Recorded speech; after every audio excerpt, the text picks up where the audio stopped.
In this problem, I notice that this is an inequality, but I'm going to treat it like an equal sign. So let's get x by itself. I see the x's over here, so I'm going to get rid of this -5 first.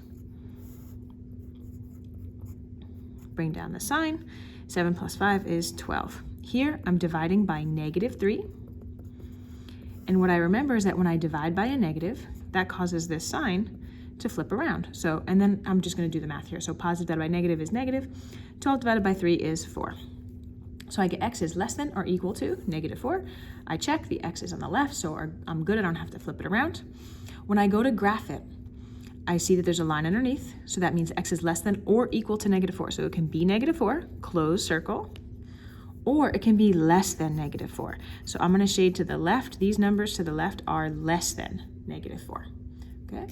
Go ahead and pause, try this problem, and raise your hand to get checked. Okay, go ahead and pause it. Raise your hand to get this one checked before you continue. On this problem, I need x by itself. Here's the equal sign. I deal with addition and subtraction first, right? If I pretend this is the treasure and these are the bad guys guarding it, this bad guy's on the other side of the river, we don't care about him, but I would attack this guy first because he's gonna stay and guard the treasure, right? So we're gonna get rid of this 7 first. -5 plus 7, that's the same as 7 minus 5, that's 2. Okay, notice here I have more positives than negatives, okay, and I'm subtracting because they're different signs. X divided by 4, right, that's what this says, so I'm going to do the opposite of dividing. I'm going to multiply by 4, and I get x equals 8. Okay, go ahead and pause the video, try this problem over here, and get it checked. Okay, here, the most common mistake people make is they do this subtraction first. Don't do that. This is an order of operations issue. We do multiplication before subtraction, right? So I'm actually gonna multiply first, bring down the 10. Look, I'm just bringing this down. I'm gonna multiply. Negative times positive is negative. 3 times 5 is 15. And because it's 5x, it's 15x. Negative times negative is positive. 3 times 2 is 6. I'm gonna combine my like terms. This has an x, this is a -15x, nothing else has an x. This and this are like terms because they don't have an x. So I'm gonna bring down -15x and then combine. 10 plus 6 is 16. Go ahead and pause the video, try this problem to the right and get checked. In this problem, I observe that it's a proportion, so I'm gonna cross multiply. So first I'm gonna do 4 times x minus 5 equals, okay, 18 times x plus 2. Okay, now I'm going to distribute over here. 4 times x is 4x. 4 times -5, positive times negative is negative. 4 times 5 is 20. This is 18 times x and 18 times 2. I notice that there's variables on both sides, so I'm going to go ahead and get all the variables to one side. I could have chosen to subtract 18x as well, right? But since I observe there's variables on both sides, I have to get them all to one side first.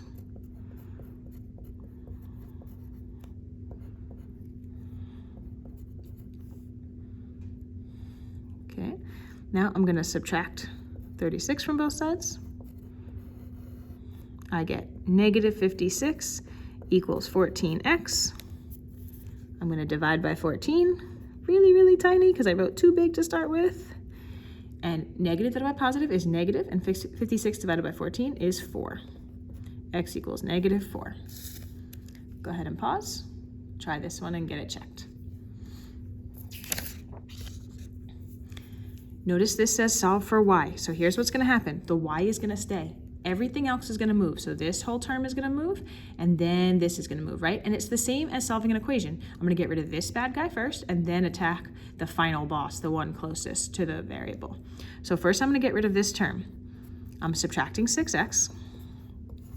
Now what happens over here is these aren't like terms, so they don't combine. So look, let's bring down 2y. Okay, and be mindful, if this was a -2y, don't forget to bring down the negative. Here, I bring down -6x plus 10. Notice I'm not combining them, I'm bringing them down separately because they're not like terms. Now, to get y by itself, I need to divide by 2. Go all the way through and watch the signs here. Okay, this is a negative divided by a positive.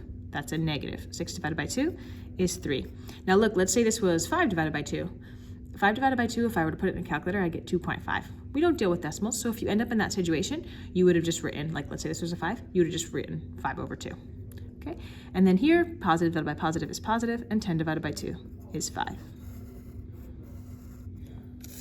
Okay, go ahead and pause, try this problem and get it checked.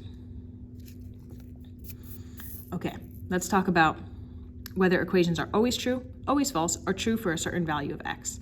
Okay, and what I want us to do is actually just think about this equation. So like here, this says 3 times a number equals 9.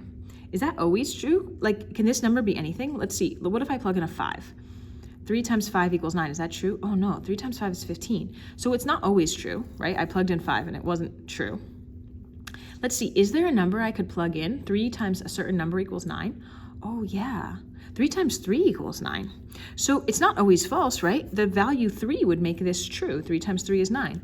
So this equation is true just for a certain value of x. Okay, let's try the same thing here. Let's plug in a 5. If I put a 5 here and a 5 here, what would I get? 5 plus 9, that would be 14. 5 plus 9, that would be 14. 14 equals 14. Oh, so that's true, so it can't be always false. What if I plug in 3 here? 3 plus 9 is 12. 3 plus 9 is 12. 12 equals 12. Oh, that's true again. Is this going to be always true? Yeah, this is always true. If I take a number and add 9 to it, and I take the same number and add 9 to it, I'm going to get the same value every time. This one's always true. Okay, let's use the same strategy here. Let's just keep plugging in. So like we've just been plugging in 5 and 3. Let's do it. If I plug in 5 here, 4 times 5 is 20, minus 17, that would be 13. 4 times 5 is 20, plus 5, that would be 25. Ooh, that's not true. Those two things are not equal. Now let's see, let's see, is it always false or is it true for certain values? Let's see if there's a value I could plug in that would make it true. I notice here, I take this number 4p, right? Whatever p is multiplied by 4, and I'm subtracting 7 from that number on this side and adding 5 to that number on this side. So is that ever gonna be true? No, I'm taking a number and I'm subtracting here and adding here. There's no way that if I do that they're gonna end up with the same value. So this is an example of an equation that's always false. Okay, go ahead and pause, try that problem and get it checked. All right, here we are on our last problem. 2 times 3x is 6x. 2 times negative 5 is negative 10. Negative 4 times x is negative 4x, and negative times negative is positive. Please, please, please don't forget that. And 4 times 3 is 12. Okay, let's combine our like terms. Here I have 6 minus 4. I have more positives than negatives, so I have positive 2x. Here, negative 10 plus 12. Again, I have more positives than negatives, so I'm subtracting. This is 12 minus 10. Okay, and now I just need to get x by itself. So I get rid of this guy first, and then I'm going to divide by 2 to get x by itself. Okay, that's it for me. Go ahead and try this and get it checked.